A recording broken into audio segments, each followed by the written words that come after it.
Bonjour à tous, c'est Patricia pour parlez-vous-français.com.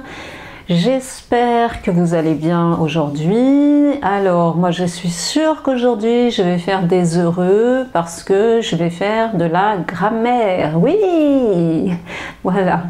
Donc aujourd'hui, en fait, cette leçon, elle va être en deux parties. Une première partie qui va être la base, assez basique, et une deuxième partie qui va être un peu plus difficile. Voilà.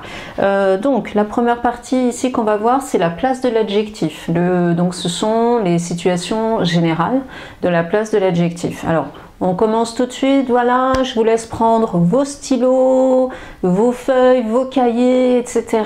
Allez-y, vous êtes prêts? Allez, c'est parti. Donc, l'adjectif en général, il va se placer après le nom. Par exemple, un canapé confortable. Confortable, c'est l'adjectif et il est placé après le nom. Oui, peut-être qu'il faudrait que je vous précise ce que c'est un adjectif. Peut-être ça serait bien. Donc, un adjectif, qu'est-ce que c'est? Alors, un adjectif, c'est... J'aurais dû commencer par là. Un adjectif, c'est un mot qui permet de préciser un nom, qui va donner une précision sur le nom. Voilà, donc dans une phrase, on peut utiliser un nom tout seul, mais si je veux que ma phrase soit un peu plus complète et un peu plus précise, je vais utiliser un adjectif. Et l'adjectif, il va s'accorder avec ce nom. Si le nom est masculin, l'adjectif sera masculin. Si le nom est masculin pluriel, l'adjectif sera masculin pluriel. Donc l'adjectif, il suit exactement le nom. C'est comme l'adjectif, c'est le petit chien, voilà, le petit chien du nom. Voilà. C'est une bonne comparaison, ça. Alors, donc je continue.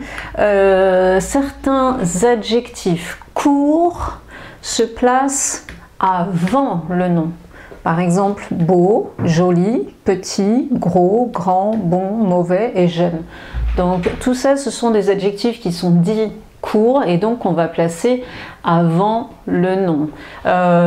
J'ai acheté un joli pull, par exemple.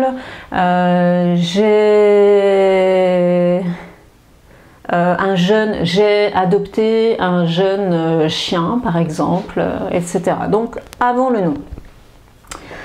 Ensuite, les adjectifs longs, les adjectifs de nationalité, les adjectifs de forme et les adjectifs de couleur, ils se placent toujours derrière le nom.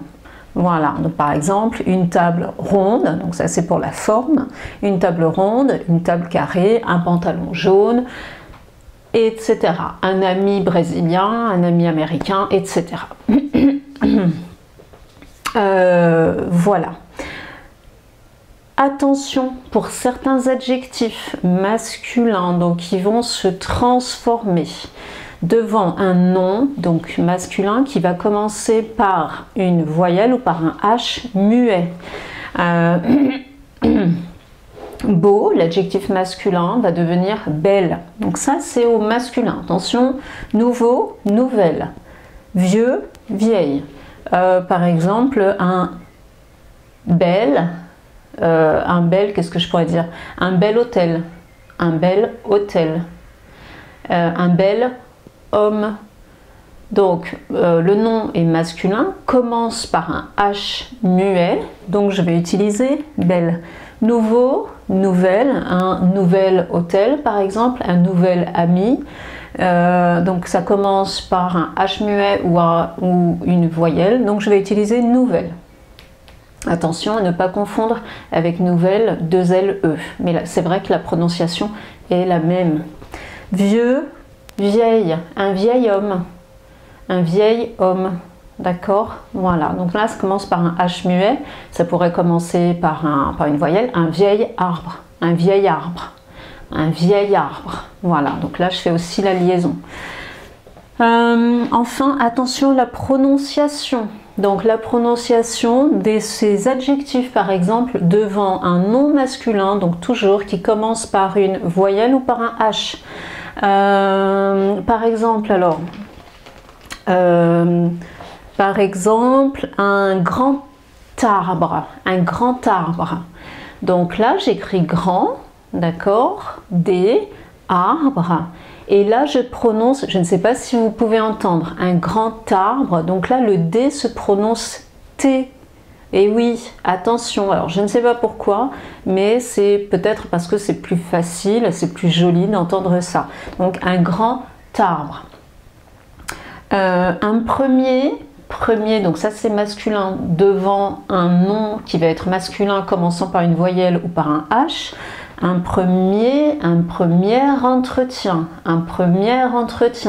Tout ça c'est masculin, mais je pense que vous entendez première. Oui, effectivement. Donc là, premier, dernier, on va avoir exactement la même prononciation. Un premier entretien.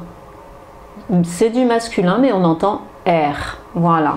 Donc bien faire cette liaison avec les mots qui sont ces mots-là, donc ces adjectifs-là, et avec le nom masculin.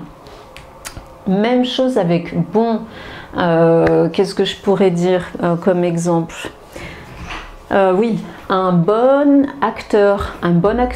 Voilà, si je parle normalement, je vais dire un bon acteur. Un bon, B-O-N, parce que c'est masculin, acteur masculin, mais quand je prononce un bon acteur, mais je dois écrire ça comme ça.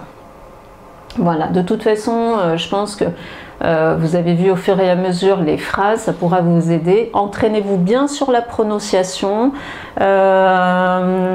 voilà, pour ces mots-là, parce que c'est vraiment bien particulier. Faites bien la liaison aussi, hein, quand par exemple vous avez donc un adjectif et un nom donc, qui commence par une voyelle. Il y a toujours une liaison. Par exemple avec beau, donc au pluriel se termine par un X, et si je veux mettre un nom à côté au pluriel, de beaux arbres, donc vous entendez Z, de beaux arbres, d'accord? Donc pensez bien à faire cette liaison parce que c'est très important. Voilà, mais écoutez, c'est tout pour aujourd'hui. Donc ça, c'était la première leçon, c'est tout à fait basique. Et la semaine prochaine, on verra quelque chose d'un peu plus difficile, mais qui est vraiment très très intéressant. Vous verrez la place de l'adjectif, mais les cas particuliers, c'est-à-dire que suivant l'adjectif, si on le place avant un nom ou après un nom, il n'a pas du tout la même signification, il n'a pas le même sens. Donc, je vous donnerai plusieurs exemples. Voilà, je vous expliquerai les différents adjectifs qui peuvent se placer avant ou après le nom. Voilà, c'est tout pour aujourd'hui. Écoutez, je voulais faire aussi un petit point avec vous parce que je reçois maintenant beaucoup de commentaires dans la barre de commentaires de YouTube et aussi sur le blog. Je vous remercie, de toute façon, je vous remercie toujours pour vos commentaires, c'est vraiment très très gentil. Je reçois aussi des commentaires pour, par exemple, me demander mon email. Ou alors pour me demander ma page Facebook. Alors mon email, je ne donne pas mon email personnel, vous comprendrez pourquoi bien évidemment, parce que je ne peux pas donner mon email et je ne peux pas entrer en conversation privée avec tout le monde. Si je le fais avec une personne, je dois le faire avec d'autres. Donc ça me prendrait énormément de temps, donc je ne peux pas, je n'ai pas le temps suffisant pour entrer en contact personnel avec vous. Voilà. La page Facebook, bah écoutez, c'est la même chose. Moi j'ai la page Facebook de Home Language. Voilà, donc ça c'est la page professionnelle. Moi je mets différentes informations sur cette page-là, différentes actualités. Donc vous pouvez aller voir cette page. Donc c'est Home Language. Vous pouvez aller voir cette page-là. Par contre, ma page personnelle, elle reste personnelle parce que j'ai envie de garder une certaine intimité. Voilà, donc ne me demandez pas mon email personnel, d'entrer en contact, de correspondre avec moi directement parce que je n'ai pas le temps et j'ai aussi envie de garder un peu d'intimité, un peu de vie personnelle. Voilà, bon, j'espère que vous comprendrez, je suis sûre d'ailleurs que vous allez comprendre. Voilà, c'est tout, c'était une petite mise au point. C'est tout pour aujourd'hui, n'hésitez pas donc à me faire des commentaires sur cette leçon, voilà, et à la semaine prochaine pour donc la suite de la leçon. À bientôt, salut!